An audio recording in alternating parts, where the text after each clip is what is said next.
can't make any mistakes. Okay. Formally. Good evening, everyone.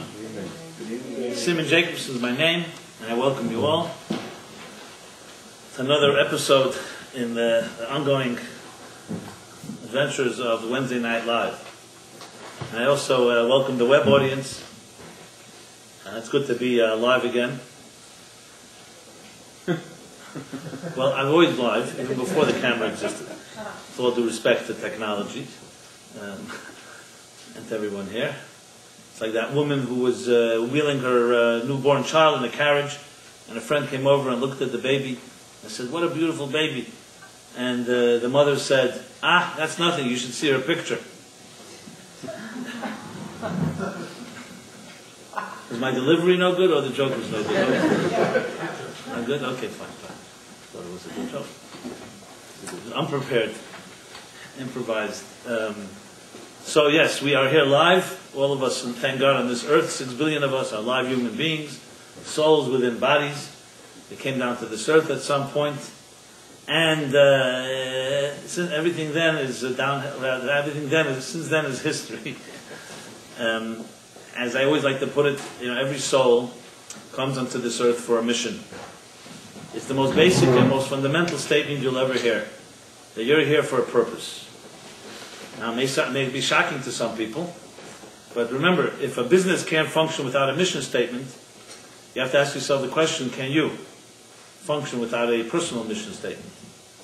So very much part of my mission in this world is to help people find their mission. I like that. Including myself. Because that's one of the most difficult, but also the most fundamental things, as I said, in life. Because everything has there's symptoms and there are roots. When you have a headache, God forbid, or any other symptom, so there's 2 ways to resolve it. Three ways. One is denial. That's not resolving it, but that's one way, one intervention.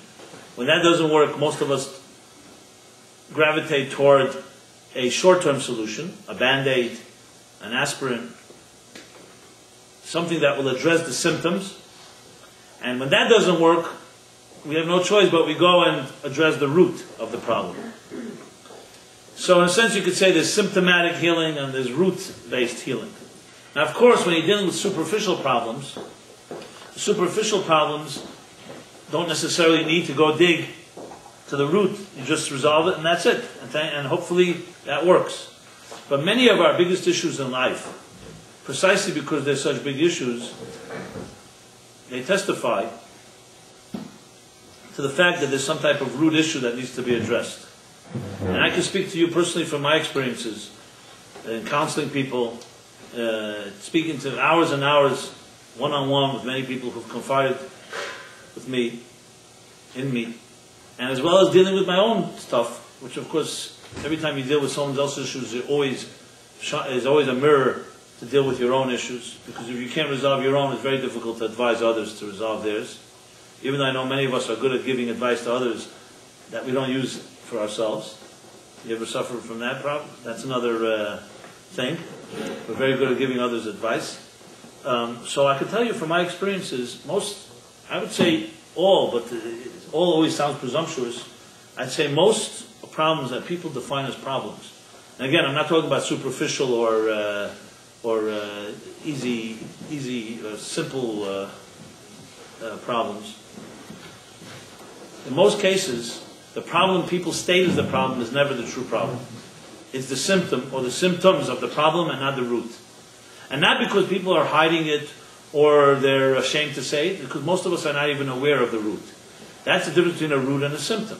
A symptom is obvious to the naked eye, or obvious to you in one way or other, you feel it.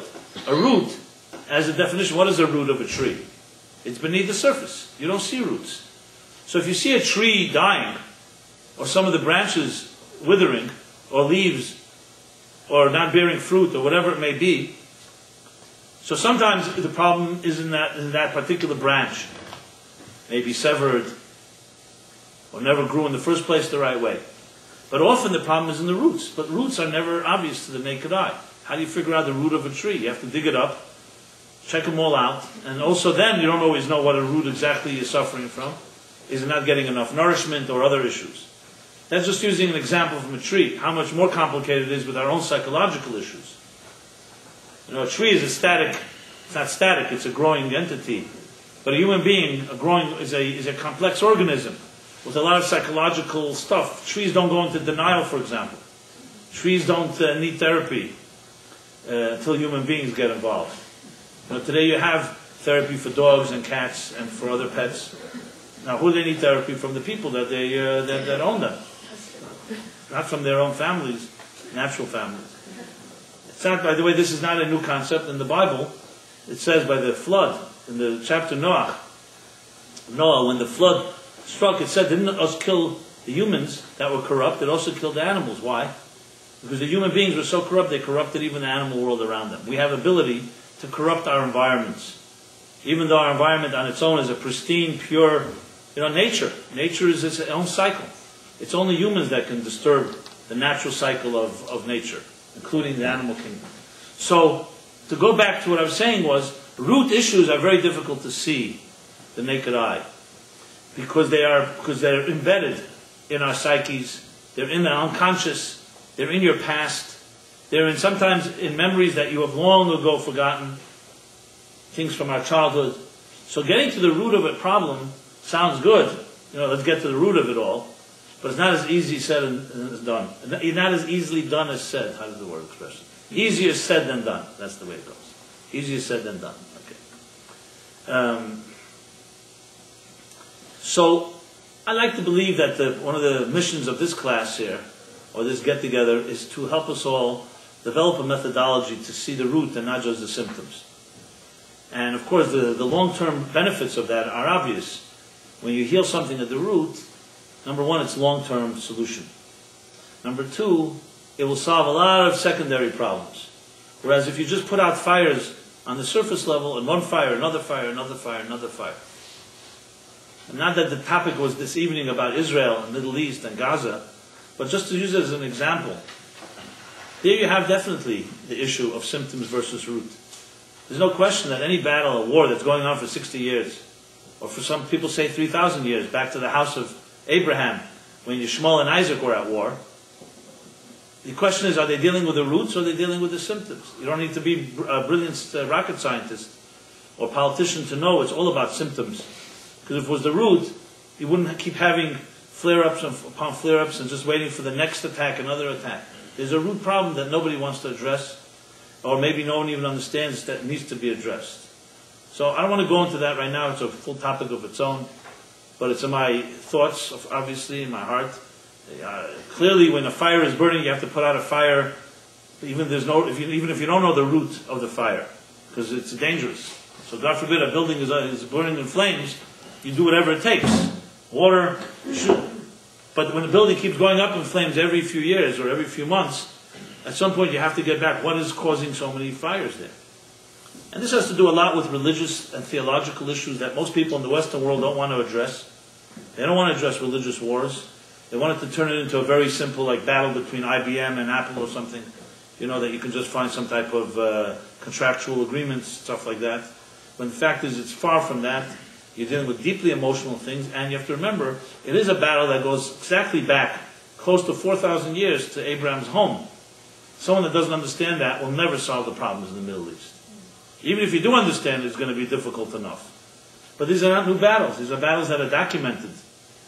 That doesn't mean that it's easier to resolve, but at least to know that is a powerful thing to know. Because it's not about, okay, we'll create, two people are going to make peace and that'll be over with. If they didn't make peace for thousands of years, you have to wonder why. And then we can begin to resolve that. The reason I bring it up is not just as an example about the difference between roots and symptoms, but also to address the theme of this evening, which is, as we wrote in tonight's description of the class, transitions.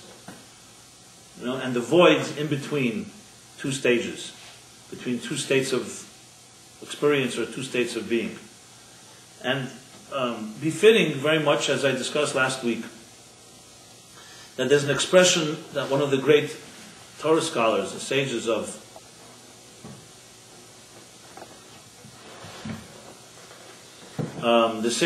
our time, of Shnei Zalman of Liadi, stated that one has to live with the times, which was later interpreted to mean to live with the Torah of the times, the Torah that we study. So this week's chapter is the last chapter in the book of Genesis, the first book of the Torah. It's called Pasha Vayechi. It also is called sometimes Shabbos Chazak, or Pasha Chazak, Shabbos Chazak. Chazak means to strengthen, but it's called that way because the 5 books of Chumash, and by the way, Chumash means Chumash, you know why Chumash means a fifth, Chumash.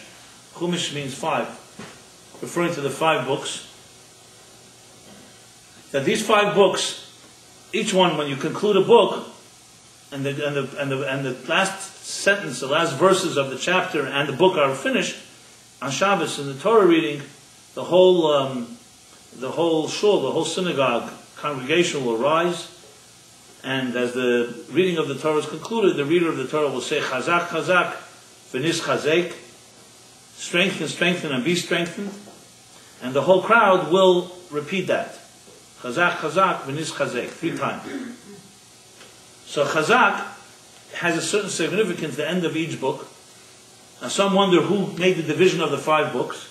For instance, if you open up a Torah scroll, a Torah continues reading. There are spaces between chapters and between sections, but you can't always even tell where a book ends. Some books, like in this case, don't even have an ending. It goes right into the next book. But the Medrash explains that the 5 books actually go back all the way to the time of Moses. Even in the time of Moses, they knew there would be 5 books. And there are different references to the 5 books in the Torah itself. For instance, when God creates light. So, Vayemer Elokim Yehi Oyer Vayehi Oyer. So the Bible states the word light 5 times. After the first 2 I mentioned, there's another 3 times that the Torah mentions light. All in the same few verses. So the Medrash says that these 5 times of light in the Bible refer to the 5 books of Moses. Actually, 5 books of Moses is not the accurate statement. The 5 books of God, 5 books of Torah, Chumash. So the first are Vayemer Elokim Yehi Or is Bereshis, Vayehi Or is Shmois, Exodus, and so on. A few years ago, I would say maybe a decade ago, I actually gave a whole year of classes based on these 5 types of light, and how each chapter in the Torah is a part of another dimension of light, as all parts of these 5 different books, 5 different dimensions. So and when we conclude a book, it's not just the conclusion of a book, it's also a conclusion of an era, of a period in time. And therefore the ends of each chapter, the ends of each Torah book, actually have lessons that are very, very relevant to our times. So we talk about living with the times. The end of a book refers to the end of an era, the end of a period in time. Essentially a transition. And when you study the Torah properly and understand its spiritual and psychological message, you'll discover that unbelievable parallels to our lives here today, in the 21st century, in our personal lives, on a global level, and so on. So what is the story of this week's chapter? You have the story of a true transition. The Talmud says that this book is called, the book of Bereshis has another name, it's called Sefer HaYashar. Yashar in Hebrew is translated, literally Yashar is straight. But here it doesn't mean straight as opposed to crooked, it means it is the book of the Yesharim, of those that walk the straight path. It means tzaddikim, pure people, who live seamless lives. So in Yashar in Hebrew is more than just straight, it also means a certain type of seamlessness. A consistent life. You know, what's the difference between something that's straight and something that's crooked? You know, when you go on a straight path, there's a certain continuity to your life. Most of us don't really have that. Our lives are made up of chopped up pieces, of fragments. You go a little to the left and to the right, up, down, backwards, frontwards. Sometimes you don't know whether you're coming or you're going, or the other way around. So Sefer Yashar is called Sefer Yashar. This is the book of the righteous. The book of the righteous, meaning that it's the theme of this book is essentially the story of Abraham, Isaac, and Jacob, and their families. And they were the righteous pillars upon which Judaism was built, and really civilization was established. So So the end of the book of Bereshis is like the end of that period of the pillars, so to speak. What is the story? So the chapter Vayechi Yaakov, and Yaakov lived, Vayechi Yaakov, Be'eretz Mitzrayim Shva Esrei Shana. And Jacob lived in Mitzrayim, in the land of Egypt, 17 years. As you may know the story, how did he end up in Egypt? It was due to the famine that was ravaging the world and also Israel, so it forced Jacob to send his children to Egypt to buy grain, where of course, unbeknownst to them, Joseph, their lost brother, or the one that they sold into slavery, was leading Egypt, was the second in command. And the whole process of events ultimately led that Jacob and all the 70 souls, Shibim Nefesh, all came down to Egypt. And the last 17 years of Jacob's life, he lived in Egypt. So Jacob lived 147 years. From age 130 to 147, he lived in Egypt. And as the Baal HaTurim says, commentary right there on the spot, Shva Esrei Shana, Shva Esrei is 17. 17 is the gematria from the word geometry, from the number, the numerical equivalent of Toiv, good. Toiv in Hebrew is 3 letters, Tes, Vav, Beis. As you know, the Hebrew alphabet, each letter has a numerical equivalent. So Tes is 9, Vav is 6, and Beis is 2. So if you do your math, it's 17. All right? 9, 6 is 15, plus 2 is 17. 17, that's the 17 last final years of Jacob's life. They were the best years of his life, as he stated himself. Because up to that point, you read the story, his life was fraught with problems, challenges. First, the battles with his brother Esau, his twin brother, battles that went back to his mother's womb. Not only when they were, after they were born, even before they were born. And then the battles with his uncle Laban, where he built his home and family. And then he returns, and again further with Esau. And then, of course, maybe the most tragic of all is when he feels he loses his son Joseph. But in truth, his other sons, out of jealousy, wanted to kill him and ended up selling him into slavery. For 22 years, they had no idea where he was, that he was even alive. So all this comes to fruition at the end of the book. At the end of the story ends up being a happy ending, a reunion, where Jacob ends up getting the best of the land and his family. Joseph provides for them. And that's how this last chapter of the book of Bereshis concludes. Good times. However, good times in a land called Egypt. And it wasn't going to last that long, this good time. So the end of the story goes, the end of the chapter continues, how Jacob, Vayechi Yaakov, is referring to the last years of his life, how he invites his sons to come to his bedside, basically his deathbed, where he tells them his last will and testament, blesses all his children, with all the details the Torah says, and then prepares himself to transition into another dimension. He even tells Joseph, do not bury me here in Egypt. I want you to take me back to the land of my parents and bury me in Eretz Yisrael, in Israel, where he's buried in Hebron till this day. Hebron still being battled over. Talk about roots. Where he's there side by side with Leah, his wife. Same place where Isaac and Rebekah and Abraham and Sarah and Adam and Eve, the 4 couples, so to speak, 4 zugas, Maras HaMachpelah, in that double cave. And then the story continues that after Joseph's passing, all the other brothers as well die one after another. And finally Joseph, the last verse in the Torah says, it speaks about Joseph's death. And how they placed him in an ark by Yisam Ba'ar in Mitzrayim, and he did remain in Egypt. And he takes a vow, he makes a vow with his brothers, that do not leave me here when you leave this place. That one day when you leave Egypt and you return to the promised land, promise me that you will take my bones with you. Which they do, as we read in the next book, the Exodus, hundreds of years later. And that's how the book concludes, and that's when we say, Chazak, Chazak, v'nis chazek. Now you'd think, firstly, with so many deaths, it's hardly something you strengthen yourself with. To say Chazak right after everybody died, all these tzaddikim, all these great people, itself is a little paradoxical. But above all, what you have here is the end of a period, an obvious end of a stage. The stage of Abraham, Isaac, and Jacob, and the tribes. And of course, when you start reading the next book, on Shabbos, what's interesting is, besides reading the chapter that we will read, Vayechi, Mincha time in the afternoon, you begin reading the next book already. So there's a certain bridge. It's just another symbol of transition. That transitions always have two sides to it. The end of period one and the beginning of next period. You'll see the relevance in a moment. A few moments. So of course we all know the continuing story. What happens is, after the death of Joseph and his brothers and Jacob, Vayechi melech chodash, a new king arises.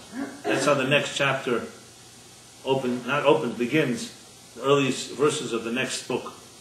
A new king rises. And there are two opinions whether he's actually a new king or just made believe he was a new king. He forgot everything conveniently of what happened. And he decides that these Jewish people are not friends. He sees them as an enemy. And therefore comes up with the conspiracy, the plot to enslave them. And the story goes on, the classic story of the beginning of the Egyptian bondage. A harsh genocide, Holocaust even. It wasn't just bondage, there was plenty of killing as well and persecution, which would last for many years, 210 years. Until finally, later in the next book of Exodus, there's the Exodus, Yetzias Mitzrayim. But before the redemption, there would be plenty of pain. So we are now in a chapter that is literally in between two stages. When you read this chapter on its own, it seems like everything is good. 17 great years that Jacob lived, good years that he lived here, Taiv. Everything seemed fine. And then suddenly, without any warning, there's a turn of fortune. And a new king arises. A new stage begins. That would be one of the harshest in history.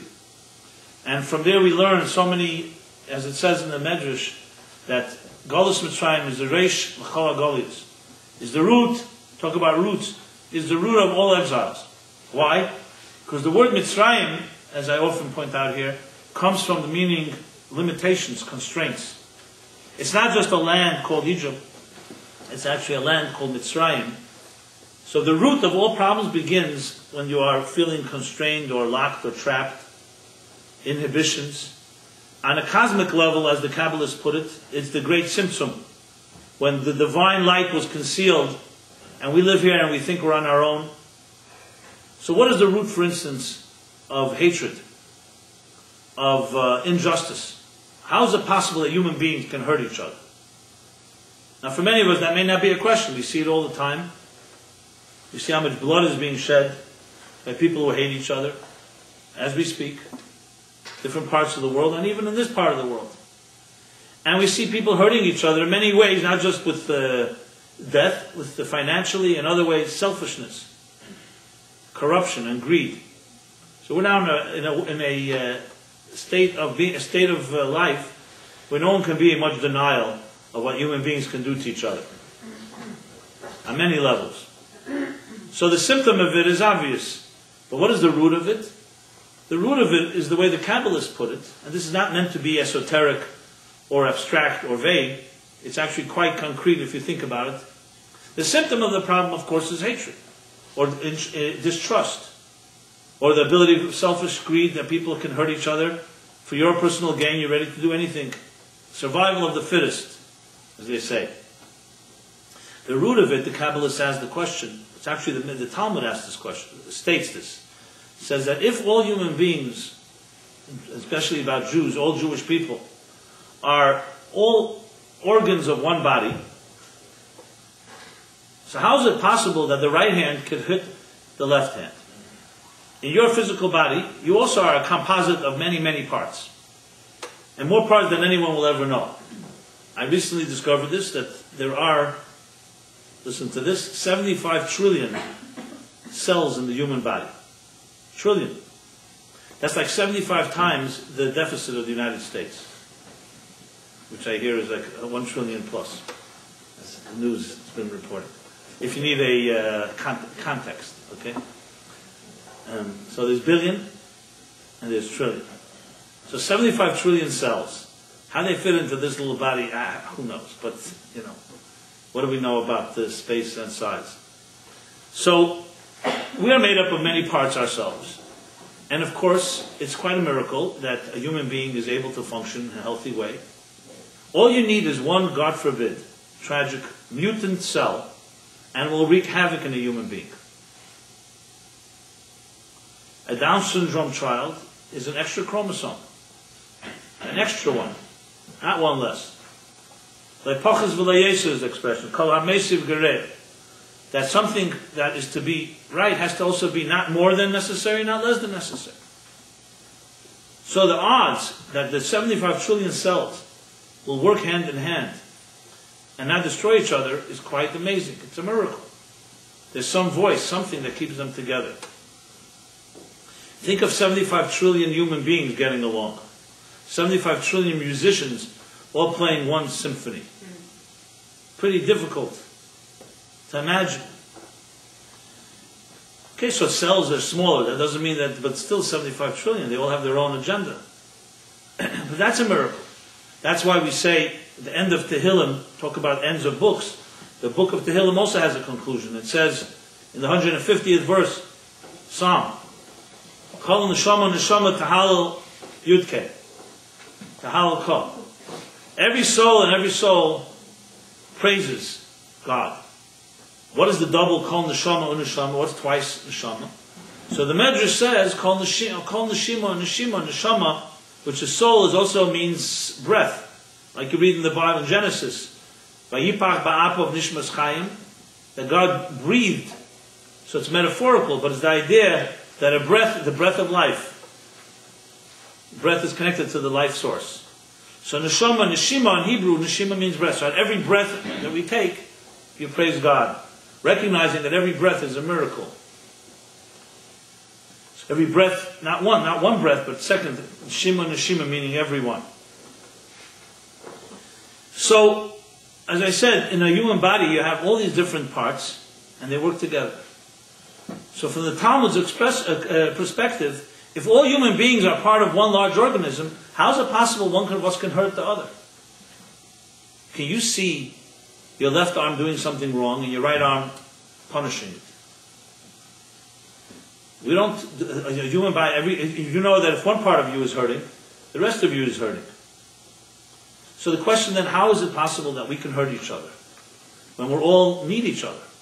If we're all dependent on each other, and each of us, it's like if you have an ingrown toenail, it's going to affect how you think. You could have one little small pain and it affects your entire body. So for the mystics, this was always a very troublesome issue. How is it possible that human beings can hurt each other?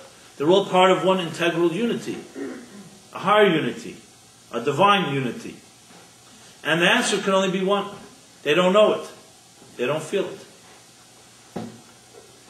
So God forbid, an example would be, and I don't want to use this example, but it's just necessary to be able to understand, it's when a person's, there's the illnesses where a person's immune system turns on the person. You have such illnesses, you have situations. Sometimes when you graft, or you create a transplant or something else, two kinds of medication has to be given to the body not to reject a foreign invader. Because the immune system sometimes can turn on itself. So you have an example, and then of course it's quite tragic and can create devastating consequences. So the fact that human beings can turn on each other simply means that they don't know and do not feel that they're part of each other. They don't understand that the welfare of one helps your welfare. And they're able to become so narrow-minded and myopic vision that all they see is me and me alone. And it doesn't matter that others around me may be hurting, and as a result I'm hurt. You know, it always amazed me, and still amazes me, including looking at myself. Sometimes you can hurt the people that you love most. Our great paragon of Oscar Wilde, that dude called Oscar Wilde, said that people kill the thing they love most, which in many ways is very true. You see this in family dynamics sometimes. Families will love each other. It's natural for parents to love their children. And also vice versa. Brothers and sisters. Yet, you see, families can be torn apart. How does a family suddenly get torn apart when they naturally have love? We're not talking about acquired love. Acquired love, you could argue, you meet someone, a stranger, you fell in love with. Okay, just like you fell in love, you could fall out of love. I don't know if that's real love, but let's for argument's sake say, okay, once there was a time you didn't love them, like it is in chemistry. When you bind two properties, if they were once separate, they could always be separated again. But when you're talking about natural biological love of flesh and blood, that's not something that's acquired. That comes simply, that may even be called selfish love in a way. It's part of me, it's an extension of me. So how could people who are extension of each other hurt each other? And the answer is there must be some type of insanity that enters into our lives that conceals and doesn't allow us to see the connection. And sometimes what you think is good for you, you try to impose on those that you love, and the process hurt them. Remember, even if you love your children, that doesn't mean they're you. They're not you. They may have other interests. There can be a disagreement between a parent and a child. A healthy disagreement. It doesn't mean they have to agree. It doesn't mean one has to win. But sometimes when you only see yourself, you're unable to see the world around you. Sometimes that's a result of a person's own insecurities. And in effect, you start hurting the things that are so much integral connected to you. Now this is not a theory. This happens, unfortunately, more than we would like to believe. Look what happens when money touches families. Brothers, sisters, can end up not speaking to each other the rest of their lifetime. For what? For something they can't even take with them after they die. You know, it's one thing if you take your money with you to heaven. Okay, so you're fighting at least about something that's going to last forever. It's not the truth. It's not going to last forever. And you as brothers and sisters will be forever, brothers and sisters. Your souls forever. Because when we get narrow-minded and we get so trapped in our own way of seeing things, it is so, if you were an outsider, you would not be able to believe how insane we become. And there's no one here in this room, and there's no one here on this earth that's immune from this. We all are capable of it. And unfortunately, you're not only capable, sometimes the capability, the potential is actualized. So we all have actualized potential, so to speak. Obviously, this potential is something you don't want to actualize. So we all have this capacity. And I don't think I have to prove the case for this. Now, I'm not here to tell you how selfish people can be. You don't need to come here Wednesday night to hear that from me. I'm here to tell you how you can reverse the process. Right? Is that right? Okay, good. We're all in agreement about that. That's not why we're here. To reinforce our... So this is just another example of being able to look at a root and look at symptoms. And the same is very much true when we're dealing with transitions in our lives. So take the world in which we are now entering as the new year has began. The year 2009. The Jewish year began a few months earlier, Tov Shin Samach Tes. The only thing they have in the common denominator is that the last digit is 9. The rest is different. So, a new year is upon us. Whatever that means. And there's a lot of new realities that are shaking the world in very serious ways. I didn't look back at newspapers in January 2008, but you have in December and January usually the New York Times op-ed and other magazines make their predictions for the year to come.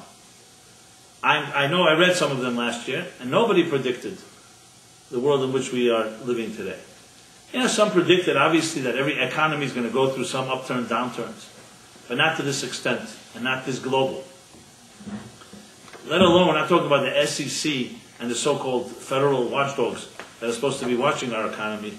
Not only they fail, but there's nobody. Yeah, they were here and there. You're going to find people popping up. They predicted this, they predicted that. But it definitely did not have, those predictions didn't have any impact on anyone to do anything about it. And of course, all politicians and everybody gets caught up in this fray, begins pointing fingers, Some people blame President Bush for everything. Economic meltdown, the Middle East crisis, and so on. Some people blame all the Democrats for everything, you know. But anyway, anytime you see someone blaming everybody for everything, rest assured, probably there's no basis for it. Everybody's, you can always blame people. If you give credit to everybody, and then you blame everybody, it's one thing. But if you only blame, it's another story. So we're in a world, economically, I remember, just a few months ago, we all remember, it was like the ride was never going to end. Technology was the master of the future. There'll be another iPod, and another gadget, and another BlackBerry, and faster computers, and soon we will all be one big digital age, social networks, one global village, and you'll be able to have the Dick Tracy vision of a wristwatch where you can access all information anytime, anywhere. Everything, anywhere, anytime, as they put it. Now, no one's suggesting that march of progress has stopped.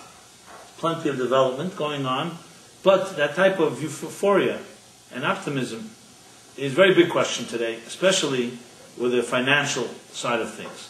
Now, as we all know, when it comes to problems, whatever you see is 90% is 10% of what's really going on. I personally know that, for instance, the Madoff scandal, they say 50 billion, that's what they say. And you don't hear many names. Everybody's gone into hiding because it's one of the most humiliating things to discover that your fortune has been wiped out. The consequences of this are just beginning. They haven't even begun to emerge because the investigation is just beginning. That's one small speck of it. Wait till more is discovered. And not because I'm a pessimist, I'm not a pessimist at all, but that's what it is with money. Money is like anything that is negligible in this world. If you're born by it, you're going to die by it. That's how it works. Everything that is material works that way. That doesn't mean you can't do great things with money, but once you become trapped by it, it controls you, your life is over. Doesn't matter how much you have. So, it's a question of who controls. Do you control your money, or does the money control you? I understand that people have a lot of money, think they're controlling everyone because they can buy everything they want, they can buy people, and they can buy protection. That doesn't mean money doesn't control them. If you want a case study, go read Howard Hughes' story. So it's true, some people said he had some mental illness or whatever you want to call it. But I think it started after he got money, his mental illness. I don't know if it would have happened without it.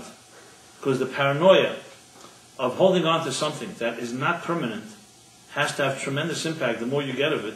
Oyev kesef, lo yizba kesef. I'm not here to knock money. I mean, I could afford to, because my portfolios weren't impacted at all by any of this. And not because I'm a great investor, but you could figure out there's other alternatives. So I could speak here, preach, pontificate about this. But the fact is, I also know people, and I'm not here to gloat on other people's sorrows. And I've had my own opportunities. I chose not to go into that world. It wasn't like it wasn't an option, though I never considered it an option. But you always have the option. People come to you, make you offers, so-called, that you can't refuse, using Godfather language. They give you enough money to offer for something, and I've had offers like that. It never interested me because either maybe you're born with your own genes. Some people love money, and some people just don't love it as much. Let's put it that way. Or maybe it's some of my education where I grew up in, where certain values to me were more valuable than money. So whenever I say that to someone, they say, "Well, because you weren't bribed enough. Everybody's for sale. You need to see a little more." Okay, so I'm waiting for the billionaire to offer me that amount, and we'll see. We'll worry about it when it happens. So far, nobody's made that offer. To me personally, that is.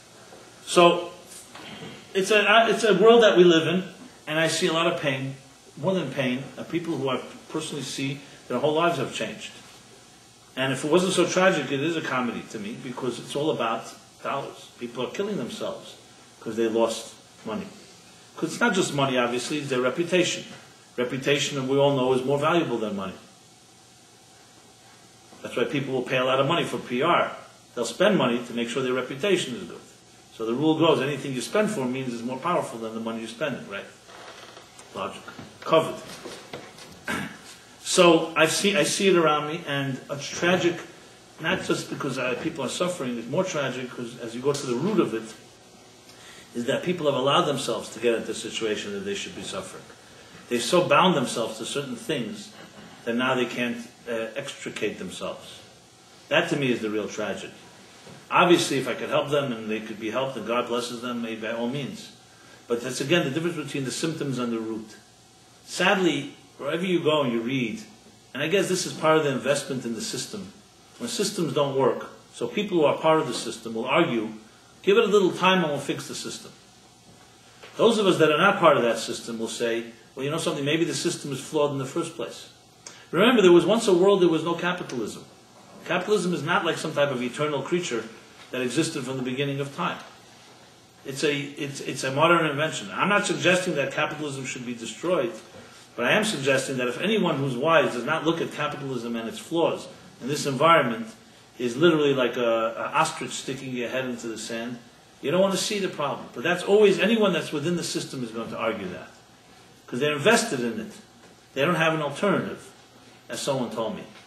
I wrote about the economic issue a few weeks ago with the scandals and so on. And I wrote that maybe it may be the end of the era of certain type of capitalism.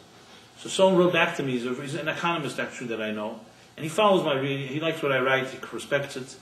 And we had our arguments as well, but even though I'm not an economist, and I don't claim to be, she wrote to me, as an economist, you know, what made me think, I would never have been open to this. These were his words to me.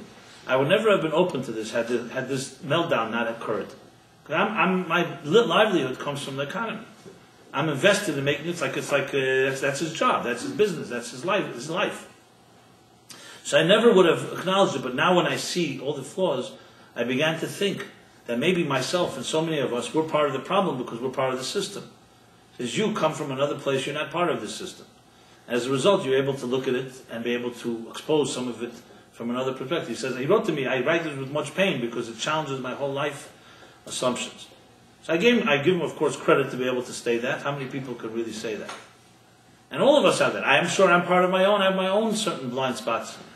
You know, in any area that you are part of the system, you cannot free yourself from that system. This is a Talmudic axiom. It's called Ein Chavish Mater Esatzmei. Literally what it means is a person in fetters. Chavish is someone like imprisoned, tied up. Someone who's in fetters cannot unfetter themselves. When you're tied up, you cannot untie yourself. That's the trap. Psychologically, it means that when you are bound to something in any way that makes you subjective, you are part of the problem, you're not part of the solution. Because your subjectivity keeps you trapped and not being able to see outside of it. Can something see itself as an outsider would see itself? Is that possible? Can you ever see yourself as someone else would see you? You can go to a professional. You can go to a doctor, a therapist, a consultant, an expert, and tell them, here's my situation, what do you see? So they'll give you a perspective that you don't see, and if you have the honesty and the sincerity, and you truly want to change things, you'll listen. How many of us actually listen is another story, but at least it makes sense that you would listen. Why? Because that person sees something you can't see. In other words, a person can never see themselves. Do you ever hear yourself on a recording of your voice? How many of you like your voice on a recording? That's what others are hearing, by the way, all the time. So if you don't like it, why would anyone else like it? And I begin with myself. When I started, we started making CDs and tapes of my classes. And I remember, years ago, I heard myself once, I said, who would want to listen to this voice? You know, it was very annoying to me. But then I just simply surrendered because people started telling me, I love what you're saying, your classes are so great. I said, and you like the voice? I said, yeah, it's a very interesting voice, you know. But listen, who am I to argue, right? But when you hear it yourself, unless I guess you're a trained speaker or you listen to yourself all the time through recordings, no one really likes their own voice. And there's a lot of other things about you, trust me, if you saw it from the outside, you may not like. As a matter of fact, there are many things you don't like about other people, is really you. You're just seeing it in the mirror, as the Baal Shem Tov says. Which is why it bothers you. You often criticize someone else for something that you may have much worse of. But this is all the so-called, what's the word, not idiosyncrasy, but the bizarre parts of human nature. You know, we all have our bizarre elements. So Eicha V'Shmata Asatzmei psychologically has strong implications because you can't see outside of it. So can a person see when they're actually in the middle of a transition? Can you see a transition? The argument can be that you can never see it. Because you can only see where you are right now. You don't know what will be tomorrow. And you don't know that tomorrow is really an outgrowth of yesterday's losses, for instance. I remember years ago, someone gave me a book. I've always been looking for it. If anybody can dig it up. Actually, I never Googled it, so I'm sure I can find it somewhere. But now that I mention it, I remember someone gave me a book in this class years ago. It was almost like a children's book, but it was for adults. It was like a big book with a lot of pictures, a short story of I don't remember the title, I remember the theme, of the metamorphosis of a caterpillar into a butterfly. A transition. So the metamorphosis. The first half of the book is the psyche of the caterpillar speaking, and the second half of the book is the psyche of the butterfly speaking. Any of you have seen it? You've seen it? You remember the name? Do they all climb to the top of a mound? And they're all climbing?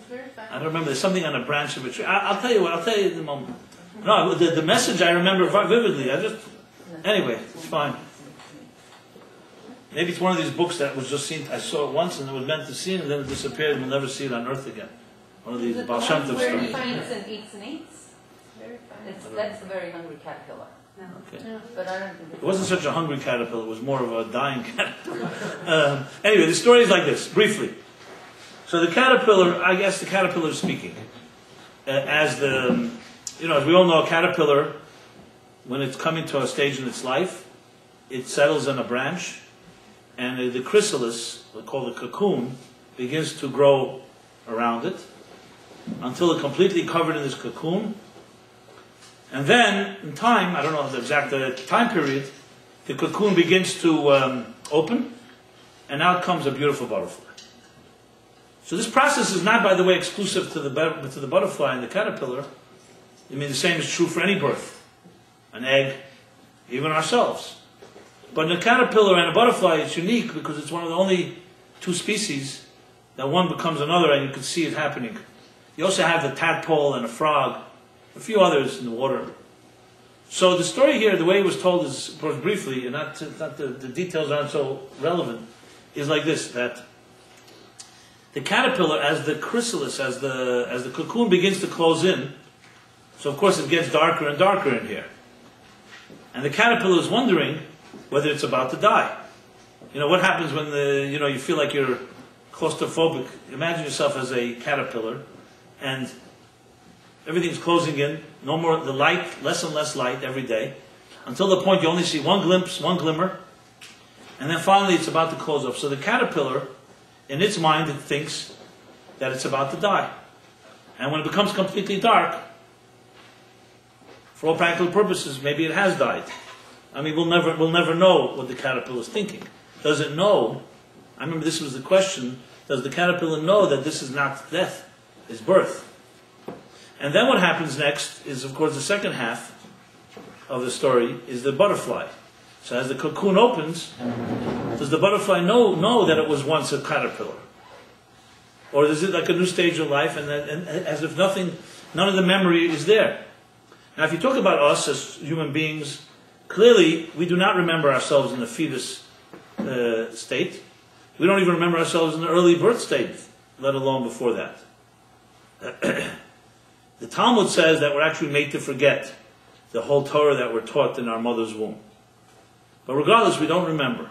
So does the butterfly remember that it was once a caterpillar? Or is it like a completely new beginning? And then a bigger question is this. If the butterfly was once a caterpillar, when did it develop the psyche that it could fly? If a butterfly thinks it's a caterpillar, caterpillars don't fly, they crawl. And slowly. So when does the butterfly develop the sense that it's suddenly going to fly? And the end of the story is how the butterfly is on a branch and is afraid to fly. And I think children at school, I don't even remember, they bring it into a schoolroom, I don't remember the end of it exactly. But bottom line is somebody pushes it or something and it learns it can fly. In other words, it didn't necessarily know, it's through experience.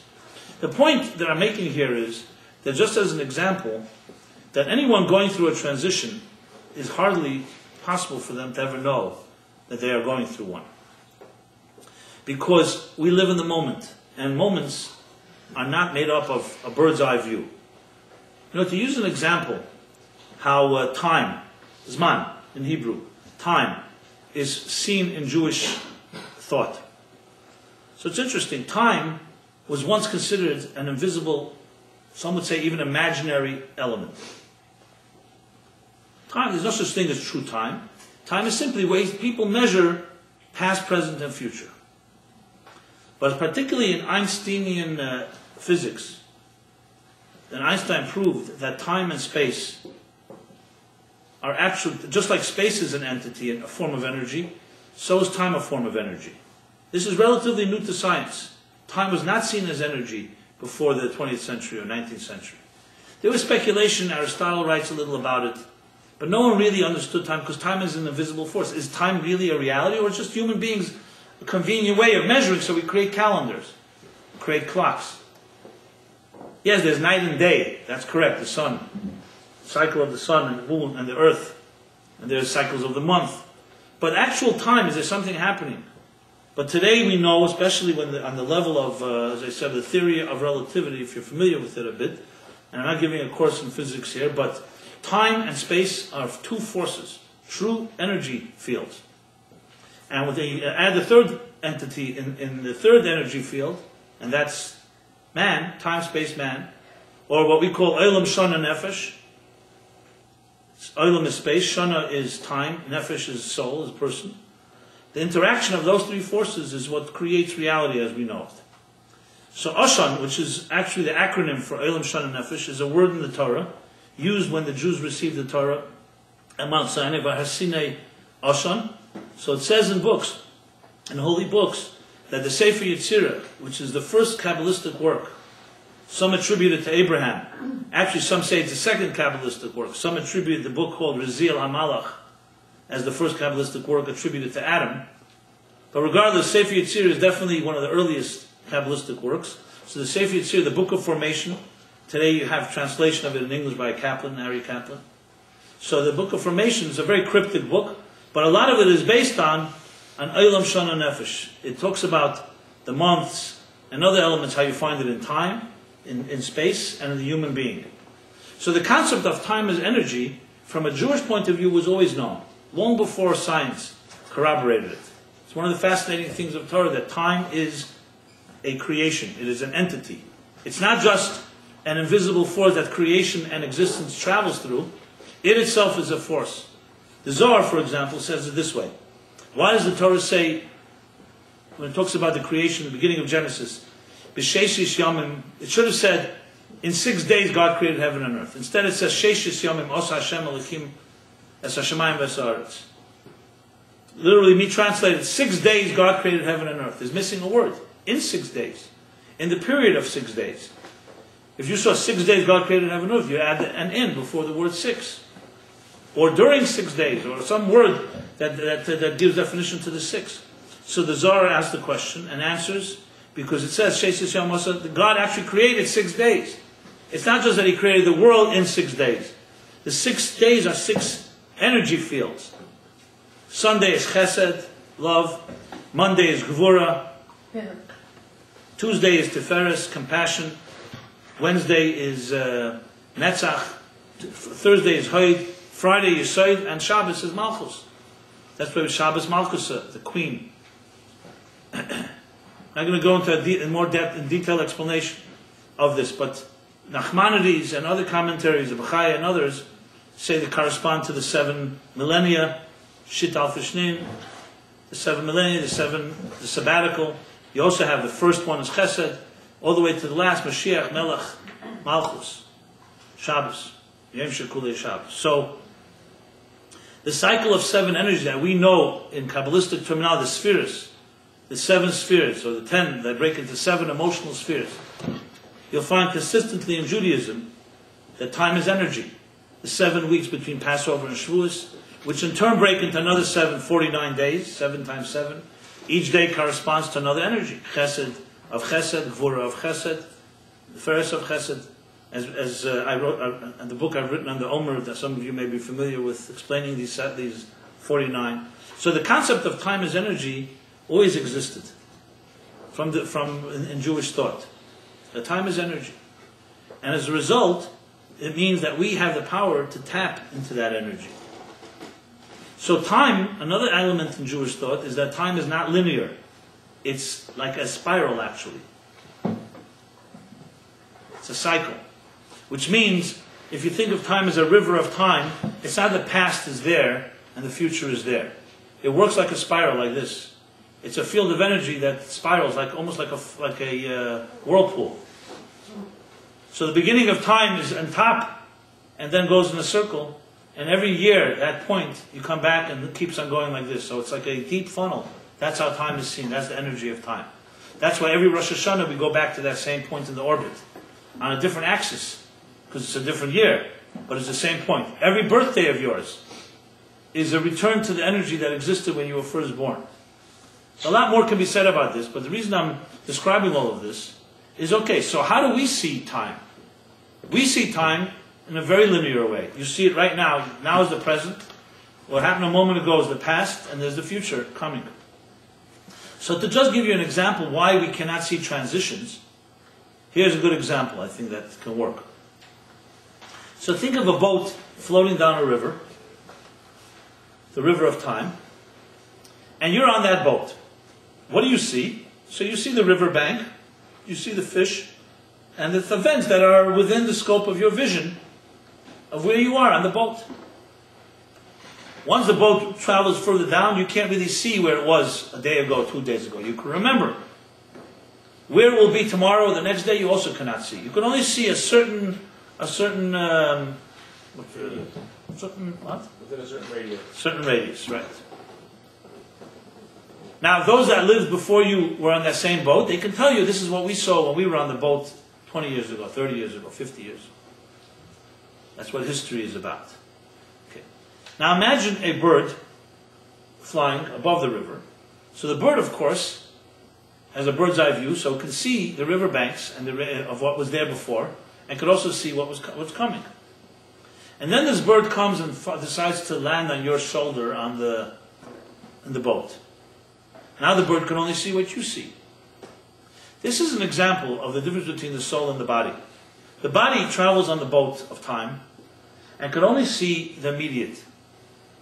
And if you get trapped in the immediate, it's called instant gratification. It can be called fear, insecurity. You're trapped in the moment that completely blinds you from everything else. But the bird, which is your soul, has the ability to soar, and it comes from a world that's beyond time, or above time, you can say, and really can see things in a much bigger context. But once the bird comes onto the boat, and it gets trapped, and you hold it down here, then the bird too is now grounded, and also begins to develop the perspective that you on the boat have. But the soul always retains its ability to fly, and always remembers, and always has a connection to something that's beyond the here and now. Those people that are able to connect to the bird in their souls, and have the ability to soar, can see transitions. Those that don't cannot. It's as simple as that. So for instance, look at the story of Joseph. Last week's chapter. Joseph was first almost murdered by his brothers. Then thrown into a pit, sold into slavery. He suffered greatly, besides the fact psychologically just to suffer at the hands of your own brothers. Then he ends up in the house of Potiphar, and then gets imprisoned with the troubles he had there, and could have languished in a prison the rest of his life, were it not for the dream interpretation. He finally comes out, interprets Pharaoh's dream, and suddenly, as it says in Kehelis, from the depths he became like a melech, king. Now you'd think, what was he thinking about his brothers? How could you not be angry, bitter, what they did to him? So good, his story ended up being one of wealth and power and so on. And you'd even think he'd get corrupted by that. And especially when he meets them, he would have the power and the ability and the interest in hurting them. And the beginning of the story, you almost think that's what he's going to do. When he starts arresting his Shimon and then getting them to bring Binyamin down, and his father's panicking over and anguish over that. But the end of the story, when he finally reveals himself to his brothers, in the most emotional moment, where it says that Lo Yachal Yosef Joseph could no longer control himself. And you have hundreds of beautiful pages written on just that verse alone. The power of a brother who cannot control himself in front of his brothers and begins to cry. And what it means historically and psychologically. So you'd think, and what happens? The brothers are ashamed when he tells them who he is. More than embarrassed. They want to bury themselves. Not only did they not know where he was, but that he's in that position of power. And Joseph tells them memorably, and the Zohar makes of it a big thing about how a person was maiver al midesav, someone who did not allow his subjective emotions to get to him, and what kind of blessings he received in return for ability to transcend his feelings. Joseph tells them, do not be afraid, don't think that you did this to me. It is God that did this to me. So I should be able to save your lives and the lives of your family and our family, my father. The ability to have such vision after what happened to Joseph is very rare in history. He actually did not feel that it was his brothers that did it to him, but it was that they did do it to him. They were guilty for it. As a matter of fact, years later, while we say Hasari Harugi Malchus in Yom Kippur prayers, we tell the story of the 10 great leaders who were brutally massacred by the Roman emperor.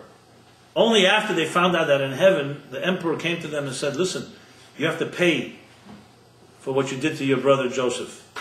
You're all descendants of the tribes that killed Joseph, the 10 tribes.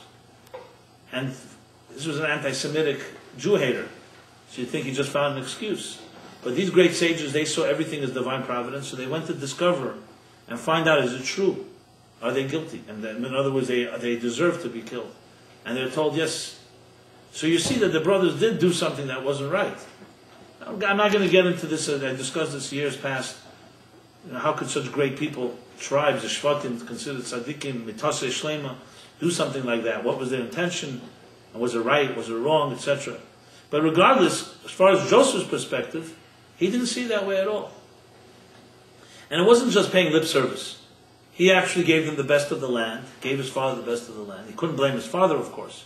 But he did not in any way ever take any retribution or any vengeance, neither connected neither to what his brothers did. So besides the act of nobility of that, where did he get that ability to make that statement? He could have said, you did it, you made a mistake, I forgive you. He didn't say that. He said, God did this in order for me to be able to feed you and the world. Because Joseph was the person who did not get trapped by the moment. He was a person that lived on a different plane. And as much as he suffered, like the caterpillar getting covered in the cocoon, he always knew that there is a purpose behind it. Yes, it's possible that his brothers were responsible. But as he says in Tanya and other places, even though Hamazik, the person who hurts another person will be punished for what they did. The person who's been hurt, why was that person hurt? There had to be something they had to go through. And he understood the divine hand, though he didn't understand how. But it was because Joseph became the viceroy of Egypt that Jacob ended up living, and so did his families. Had Joseph not been viceroy of Egypt, you have to wonder what would have happened if a bunch of Jews from Israel suddenly came down to Egypt and they were desperate for food. What do you think would have happened?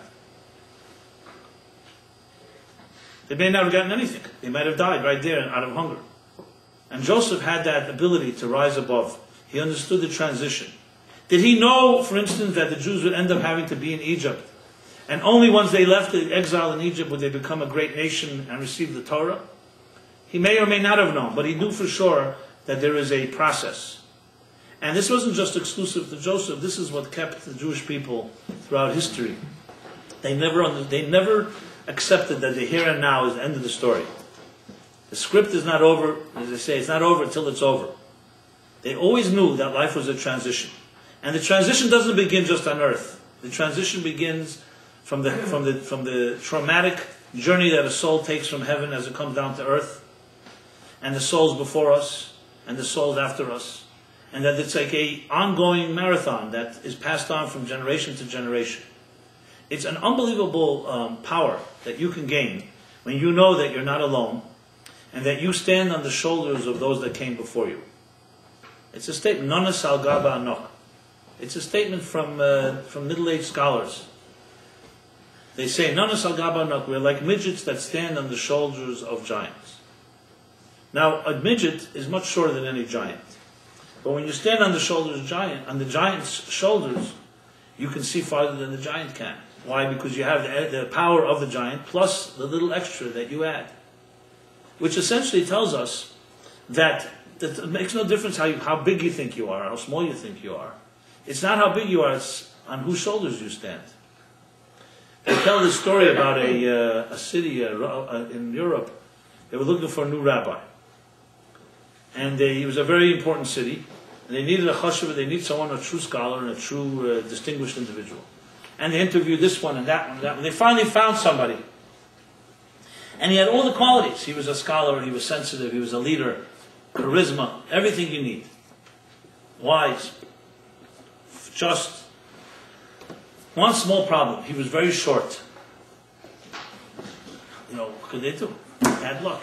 Very short. So they had a dilemma. What do they do? What do they do? So they voted on the matter, and he was voted in. There were a few dissenters who said, "Listen, it's nothing personal about him, but the fact that he's going to stand up by the pulpit and no one can see him." So the others had tricks. I'm sure you stand on a box, you can find methods. But you need a certain stature. So they came to the rabbi afterwards, and they said, "Look, we all respect for you, but you should decline because you're so small." So he answered them in Yiddish. He said, "The mensch is efsher klein, aber the benkel is grace." He said, the person may be small, but the seat, the position he fills is big. Which means that he's not standing on his own shoulders. Sometimes, you think of power. What is a powerful person? So most people define powerful person. They have a lot of qualities in them that makes them dominant in whatever field that they dominate. The Torah would answer the most powerful person is the one that stands on the shoulders of powerful people. And that, in a way, is exact opposite of exhibiting your power. When it says Moses, the greatest virtue, and he described Moses, is that he was the Unav. He was the humblest that ever walked on earth. The humblest man on earth. Now it's a beautiful quality of humility. But why of all things that? Humility. Moses, humility. You could say Moses was the greatest scholar. The man who saw God face to face. Greatest prophet. Received the Torah. The Redeemer of Israel. Roy Yisrael, Goyel Yisrael. There's names and names, the Lord, that you can use on Moses. Brought light into the world. Humility. So the same question could be asked about an interesting statement in the Talmud. You may know Shammai and Hillel are the classic debaters. There are many different disagreements in the Talmud. Shammai and Hillel. And then later, their students, Beis Shammai and Beis Hillel. For many years, they would disagree. Almost in many situations, Shammai was usually the more severe one, and Hillel was more lenient. Machmer and Mekel, as they say. And the followers, the students of Shammai followed Shammai's opinion, and the students of Hillel followed Hillel's position. There came a point where they decided no more argument, we have to create some type of legal ruling. So Zabaska from heaven determined that halacha will be from now on a certain point. The halacha, the legal ruling, will follow Beis Hillel.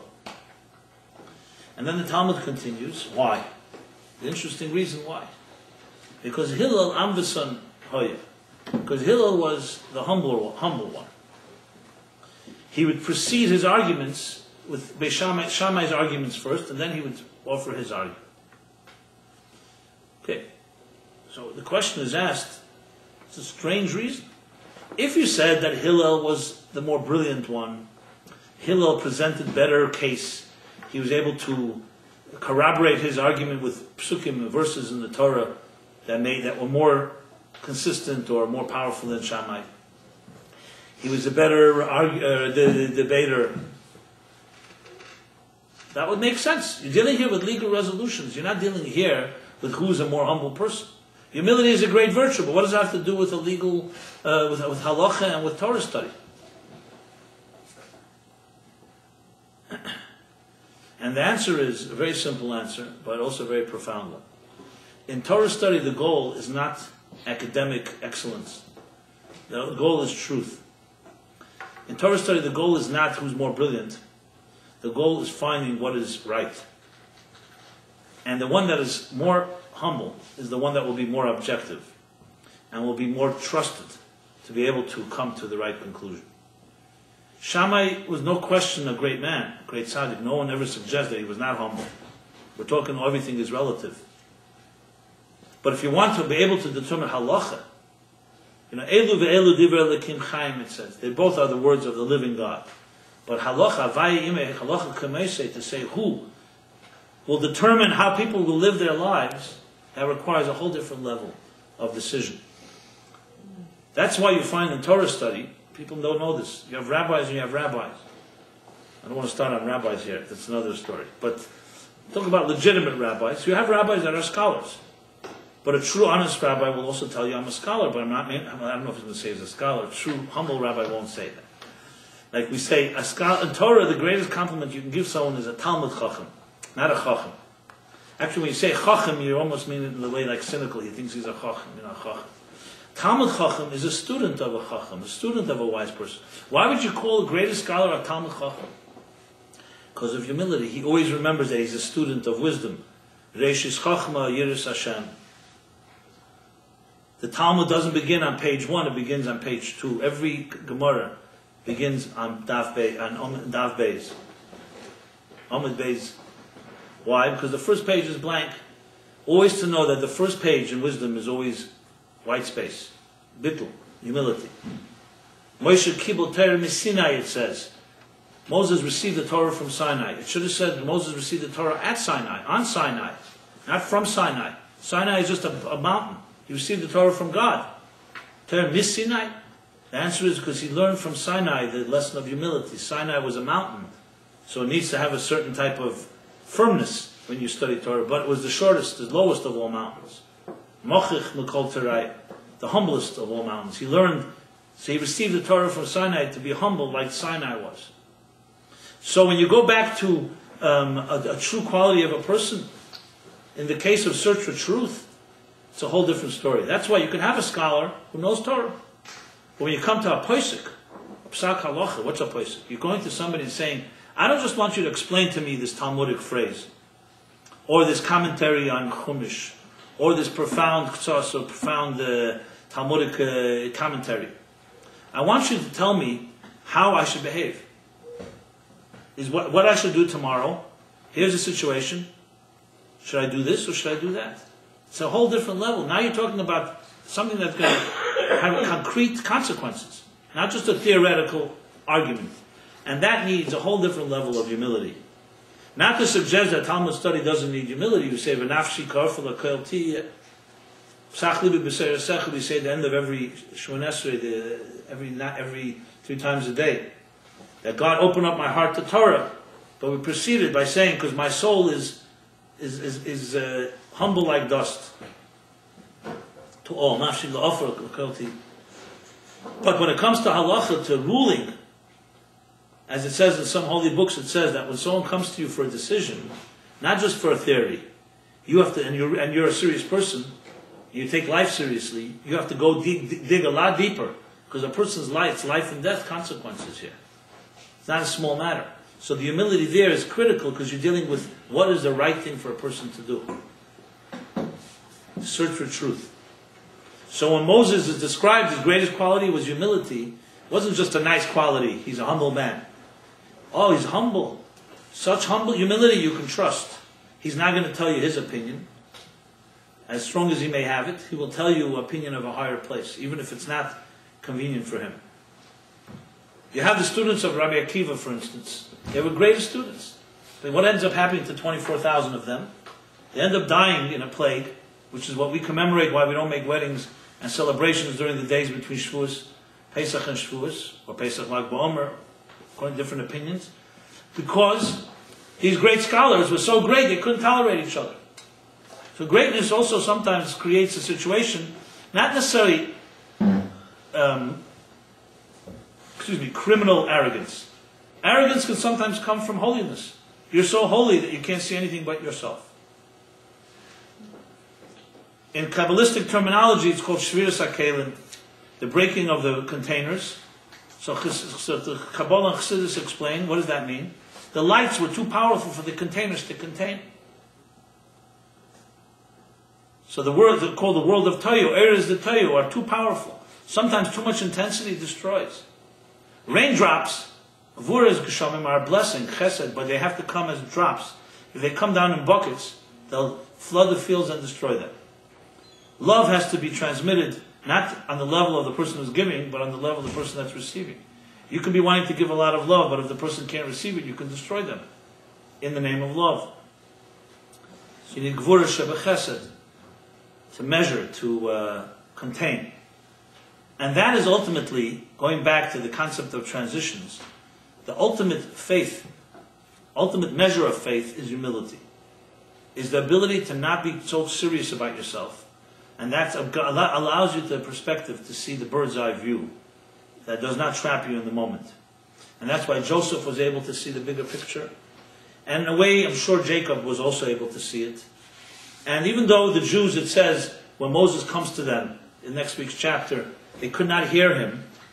Why? From the Ketzer Ruach, because they were so oppressed, their breath was short, and there was so much work. They were basically consumed with a livelihood.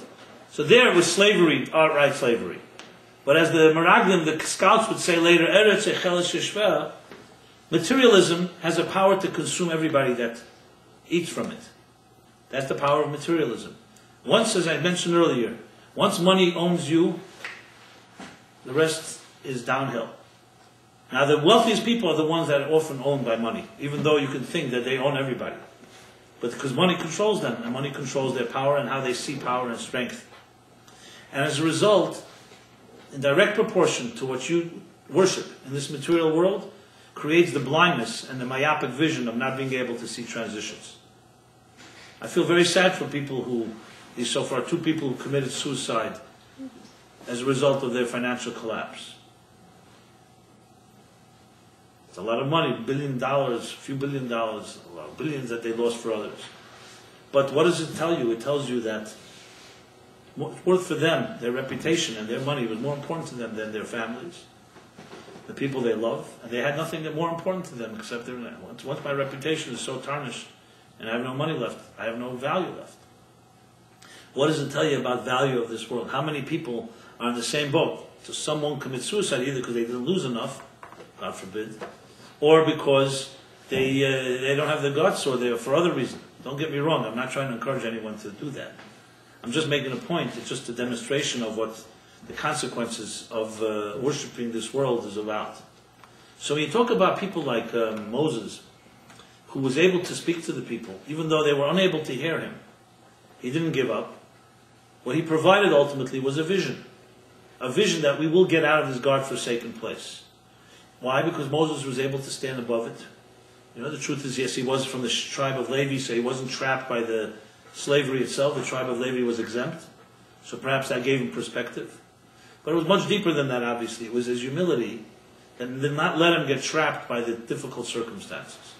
So it's interesting take on humility. Humility actually allows you to see clearer. Arrogance blinds the eyes of the wise, or bribery blinds the eyes of the wise, but so arrogance is a part of bribery. So we're talking about a world in which we live, which is far different than the world of the Holocaust and the world of the Egyptian exile.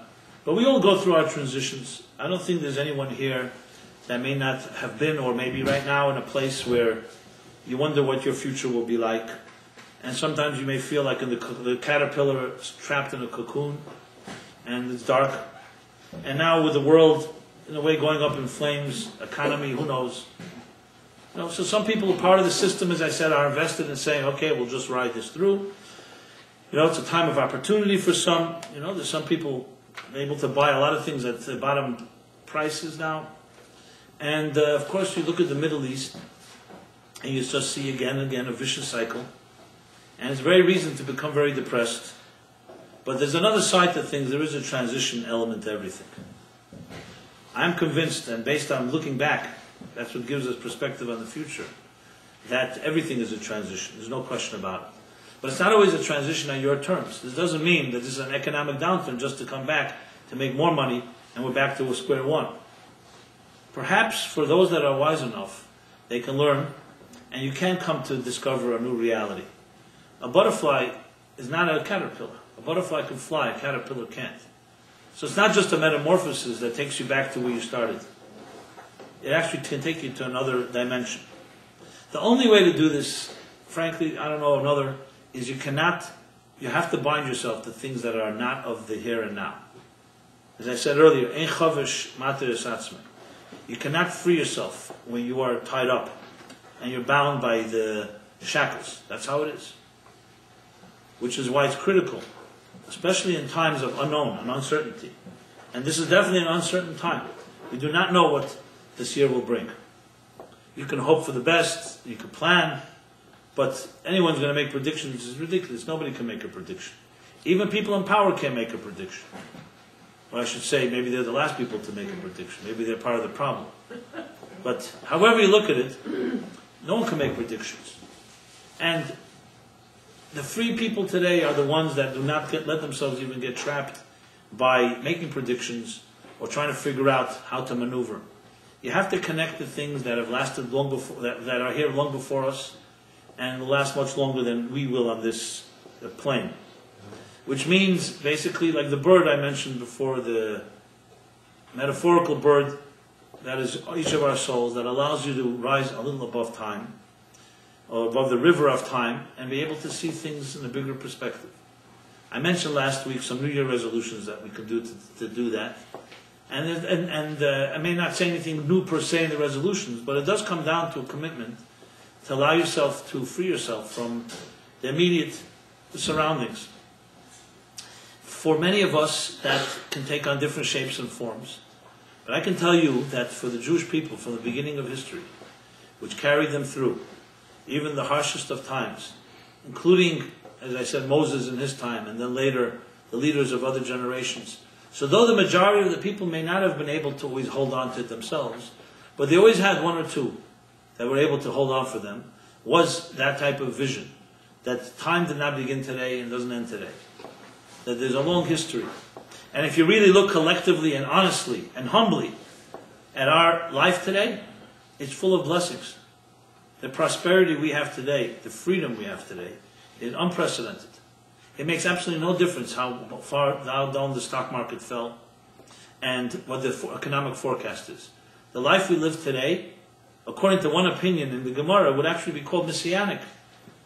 Rabbi Shmuel says, Ein ben Yemei Mashiach le'elam hazeh, Rabbi Yosef, Ein ben Yemei Mashiach le'elam hazeh ela shibud malchus bilvad.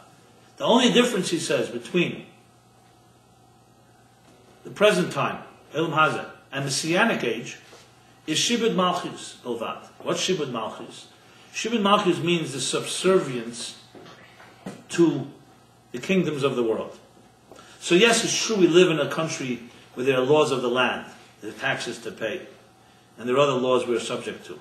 But Shibud Malchus in his time, what he's talking about is the tyrannical rule of leaders who had no sense of justice, could discriminate and kill at will, and take people's wealth at will, to not allow Jews to practice freely. In that context, you could say America is not Shibud Malchus. Technically, it still is, in a way. You know, it's not a nation that you can just live by. It's not, the government is not ruled by the Torah laws.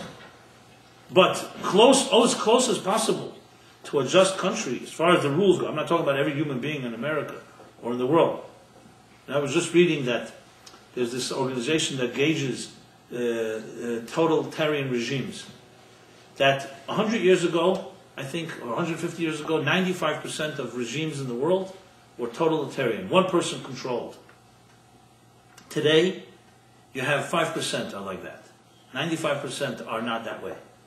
Again, this doesn't mean the system is perfect, and it doesn't mean everything is working perfectly.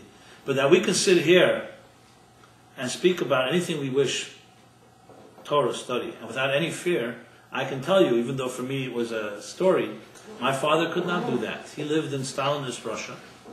His father was arrested for teaching and for spreading Judaism. And this is not an exception. This was Soviet Union, Stalin. Then, of course, you have Europe, just 60 years ago. I don't know. There's no one here that does not have parents or grandparents. Go back 100 years that did not suffer either through a pogrom, which was actually the cause. Talk about transitions. How did Americans get to the United States in the first place? So yes, there was a Sephardic element that came here in the 17th century early on. But the large immigration of Jews that came to the United States, you know how they came here? At the end of the 19th century, there were the pogroms that began to plague Eastern Europe, especially Russia. Tsarist Russia at the end of its regime. And ultimately the great pogrom in Kishinev and the ones that preceded it created the first immigration of close to 1 million Jews that came to the United States. Most Jews in the United States today are grandchildren of those Jews. Then there was a second immigration that of course came after World War II, or preceding it, which was also both from Russia and from Eastern Europe, of course. So if you think about it, and I'm not suggesting at all that this was a blessing in disguise, because Jews were living very beautifully in many ways, not materially prosperous, but as far as spiritual, the world of the shtetl had much purity to it. Nevertheless, for some reason, it became God's plan to take Jews out of that cocoon and throw them into a much bigger world, as we live in today. Frankly, it may have happened anyway, even if it didn't happen in a painful way. Because development of technology, would have ultimately opened up the world anyway. So the concept of a shtetl is almost impossible to conceive, even though there are shtetls today. You have New Square, you have Kiryat Yoel and other places that create a certain environment insulated. But the fact is, all those people have connection to the larger world, business-wise and otherwise. I'm not going to get into what is called assimilation. The fact, for example, that you lock yourself in a basement and you put on a blinders and blindfold and close your ears, does that turn you into a tzaddik because you're not doing any sin? So that's another discussion. The point that I'm making here is that, in a strange way, just like Joseph was thrown into a pit and ultimately came to become a leader of Egypt, not of Israel, of Egypt. And through that he sustained Jacob and his family, and through that the Jews ultimately, through their suffering in Egypt, no one would have known 210 years what would happen. Through that they became the greatest nation. So some would argue, let's say the Joseph was never sold by his brothers into slavery. What would have happened? Well, the famine would have come. As I said, I don't know if the Egyptians would have been so kind and benevolent. More importantly, had Joseph not interpreted the dreams, maybe the Egyptians also would have been dying from the famine in the first place. So, and no one would be here to tell about it. Okay? So Joseph, then the Jews were enslaved. Had the Jews not been enslaved in Egypt, had Joseph not been sold into slavery, Vayechi Hurad Mitzrayim, and would the Jews have become a nation that they became? Would they have received the Torah at Sinai, which is a direct result from the Kur HaBarzo, that hardened them, that strengthened them to turn into a nation like they did? Had they not gone through 40 years of the wilderness, would they have been powerful enough to enter the Promised Land? And now that we are almost 2,000 years in exile after the Romans destroyed the Second Temple, what does that state for what kind of world we're going to enter into? So if you were a gambler, and you see what happened in the past, you could pretty much say that the story, in all those cases, ended up positive endings. As difficult and as impossible to understand how such difficult situation could end up with a happy ending, they all ended up that way. So it would be not that, if we were Abraham or Jacob, you could say, well, we don't really have a past to study. But we have a 5,000, 4,000 year past to study. In each situation, the promise was fulfilled. The world became a better place. We live in a world today that is far more refined than the world of them, in the sense where you live among nations that, as I said, allow us the peace to be as Jewish as you like, as spiritual as you wish, as committed as you wish. You can teach your children whatever you want to teach them. This is unprecedented. So to not call this a miracle or a blessing, because of the myopic vision of looking at immediate circumstances, is not only arrogant, it's also foolish. But we need to be reminded, because we do get trapped by the earth below. So where we're headed open up books and you'll learn about what kind of world will come from our world today. But one thing is for sure, whether it's a cocoon, or it's a darkness, or it's a downturn, it's not about going back to the old world and saying, okay, all the economies go through ups and downs and we're going back. It's about understanding that there is a future that is different than the past. And there are paradigm shifts. To appreciate it, you have to pull yourself out of the existing paradigm. No person who's a product of a paradigm can see another paradigm. That's how it is. As I stated earlier, when you're part of the system, you are defined by the system.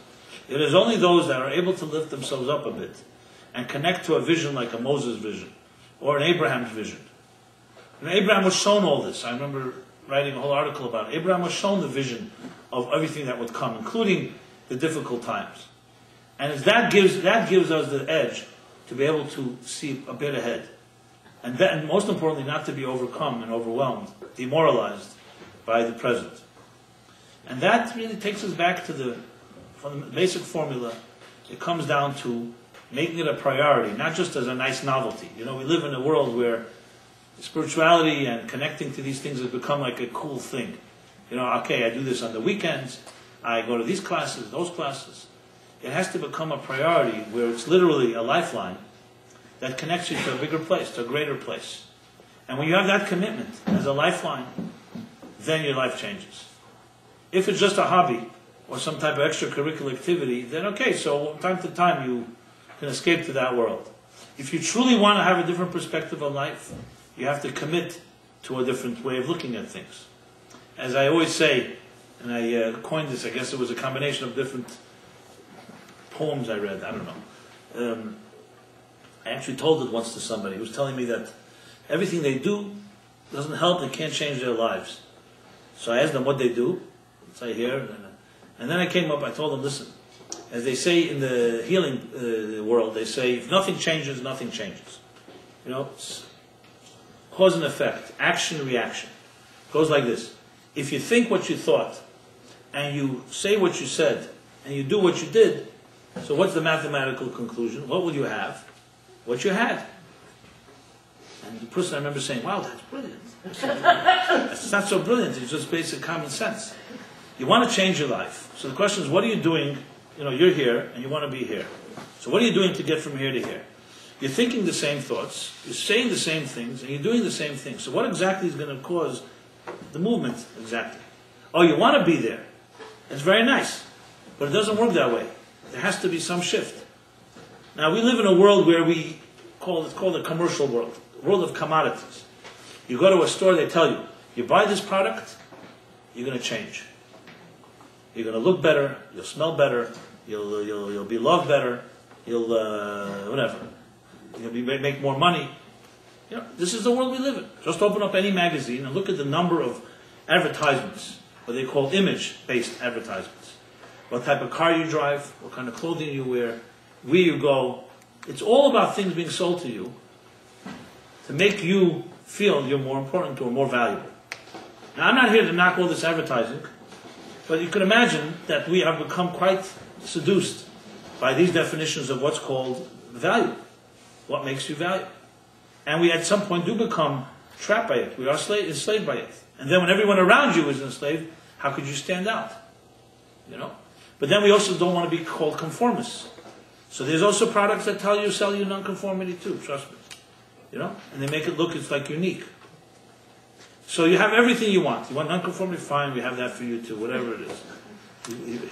So in a world like that, it's inevitable that we're going to be trapped by that reality. And we think, and I think this is part of, we become somewhat addicted to the thought that all we need to do is buy something or make a move or press a button and you're going to have what you want. It doesn't work at all that way. I mean, the first, I think, of the popular genre of modern self-help books was The Road Less Traveled, Scott Peck. In the early 70s. I think it was like 600 weeks on the New York Times bestseller list. That's not so much, by the way. If you look at the Bible, they don't even put it on the bestseller list. It sells a lot more than all these books put together. As a side note. So I remember, before I read the book, I don't know if I even read the whole book, but I remember when someone told me about it, I said, so what really touched you in the book? Besides that, everyone else is buying it, of course. There are bestsellers that way. I think, what was his name? Stephen Hawking. He wrote the Short History of Time or something, Brief History of Time. They said that was his #1 bestseller New York Times book, and #1 book that nobody has ever read. But everybody bought it. It's a book you had to have. Okay? So I asked someone, so what touched you in the book called The Road Less Traveled? She told me the opening sentence, that's all he needed. He didn't even have to read further. What was the opening sentence that he told me? Oh, it's great. Life is difficult. He said, once I heard that, that's all I needed. I realized, yeah, it's true. I think another very popular book called The Purpose-Driven Life by the guy who's going to give the invocation at the inauguration, Rick Warren, opens also with a line. I know the openings of the book. I don't know about what's after. He begins with his book, It's Not All About You, which is actually, they're both true and they're both universal. I'm not knocking it. Actually, I give them credit that they stated it and touched people's hearts and has helped people, which is great. But I can tell you this, when you look into the Torah, the most powerful thing you'll find in it is precisely that there are no magic buttons and no magic tricks. It is a difficult journey. No one ever said it's not. To the point that Moses felt necessary to say that you may think it's not is going to be impossible. So he makes a statement in the last book. He says, it's not distant, it's not across the wide sea, it's not in heaven. This journey is karev elecha, which literally means close to you, but it means relevant, accessible. So the fact that he makes the statement, you can imagine that had Moses not made it, people would have thought it's impossible.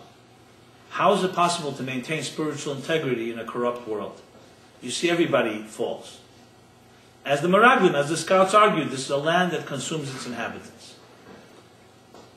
Yet Moses made the statement, Karev Elecha, that you can make it accessible, but it's going to take hard work.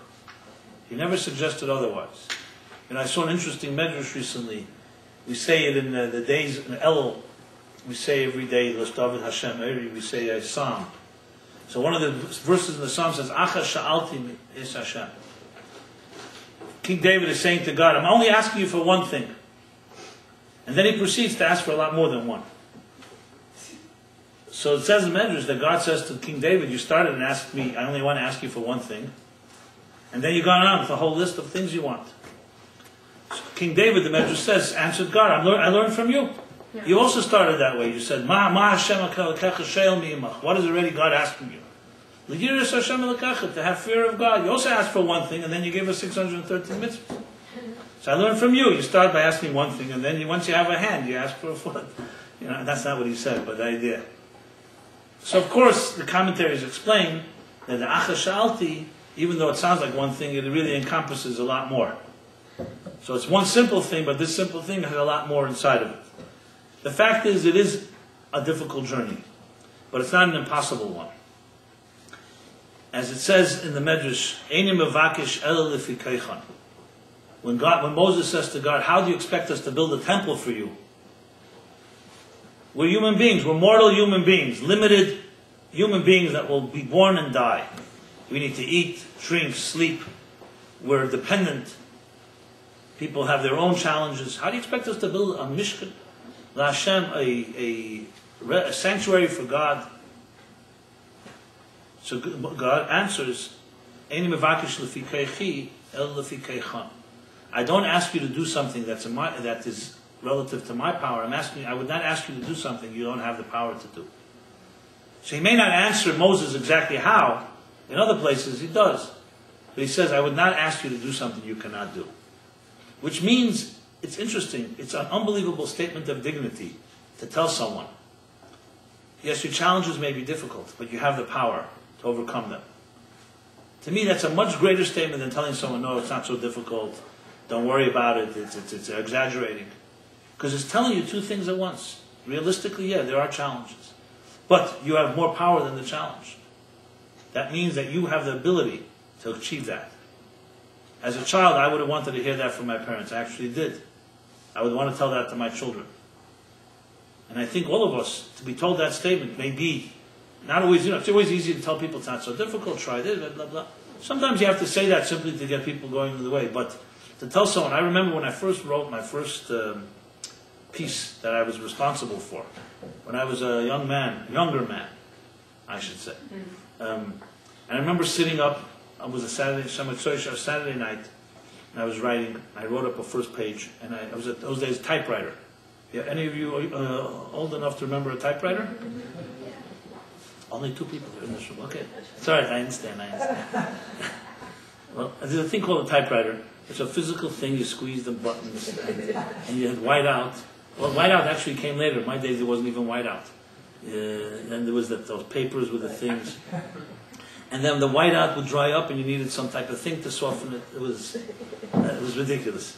Yeah. When you think back to it. And then forget about the word processing. I mean, you type something and you want to change the order of paragraphs, there's no choice. Either you do it with a pen or you just retype it. So anyway, I was typing this one page, the first page, again and again. I must have crumpled up 20, 30 pages. And I said, oh boy, this is not, I thought it's impossible.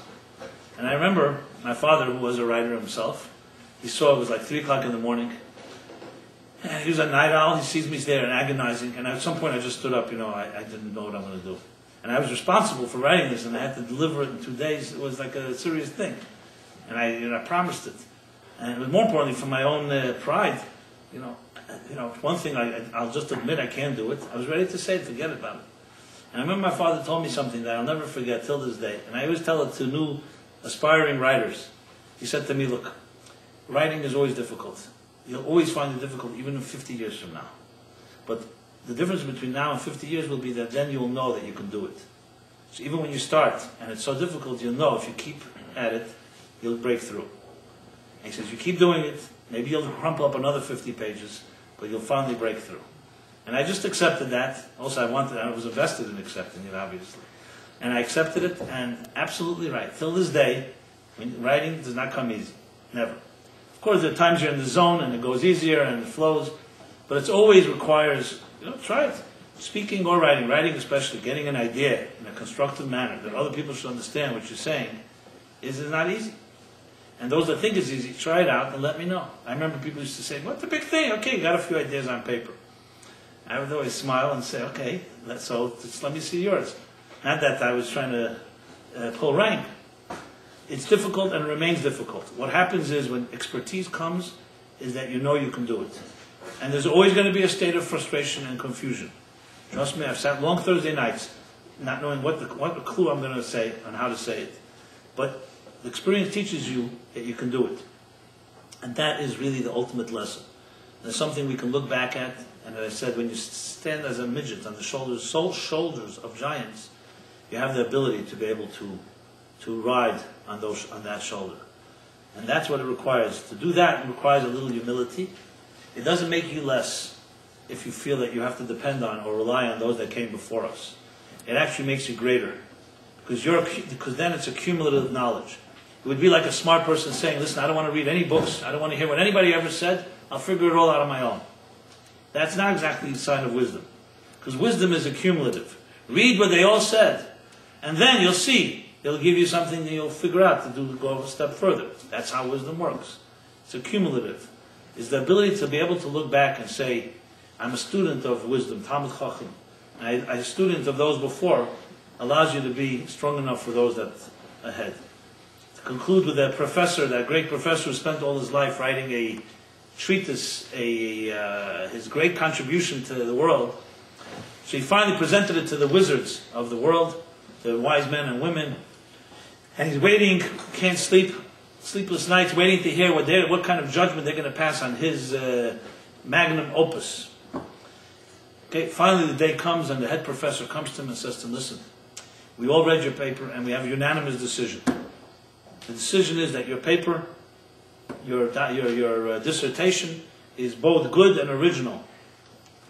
So he breathed a sigh of relief. He was so glad to hear that, after all this. This will be his legacy. But then the head wizard said to him, there's only one problem that we all determine as well. It's both good and original. The problem is, the part that's good is not original, and the part that's original is not good. That's what he said. Think about that. It needs a little thought. It's a thought experiment. So, I want to bless you all that you should create many original things, but remember, the good ones are going to be the ones that are built on those that came before us. And then, with your additional musical note, as I always say, everyone here has a particular unique and unprecedented and indispensable contribution to make.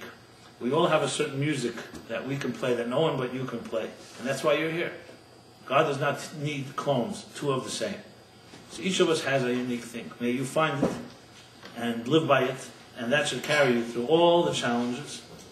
And it's not just a esoteric blessing, it comes down to finding your soulmate, finding happiness, and finding your direction. To know and be at peace that where you are in this time is where you should be, and that you're doing what you should be doing, and fulfilling the ultimate of all, which is your mission in this world. So everyone, thank you very much. Good week to everybody. I want to just say that tomorrow night Philip will be giving his regular class at 7, and my good old son, not old, he's younger than me, but my son Mendel, will be doing his 20-something thing at around 9 o'clock in the evening. And of course you're all welcome.